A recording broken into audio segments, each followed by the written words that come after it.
Hey guys, Cameron with HomeSafe here. I'm at a customer's house out in Dallas, and looking at their transition hose. This definitely can be replaced. I believe they've had this on since 2013 or whenever they moved in.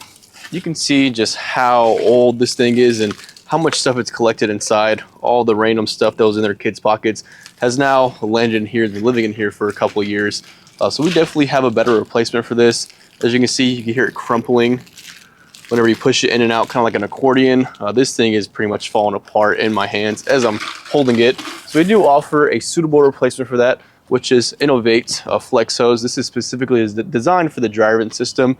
I've had a lot of experience with this. I've had a customer installed this 10 years ago and it's still working fine, looks brand new. We can clean it out with our tools and our equipment, so we'll not damage this thing whatsoever. This is flame resistant up to 662 degrees. This old one's flame resistant up to 180. So you can see this is over engineered for the dryer vent system.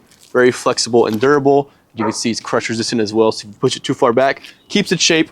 With this one, it has a big old divot in there, so you can see it's been crushed, reducing the airflow, which is not what you want. We want to have the best airflow for lower drying times. So if you ever want to get these products installed, just hit us up at HomeSafe and we'll get to you. Thank you.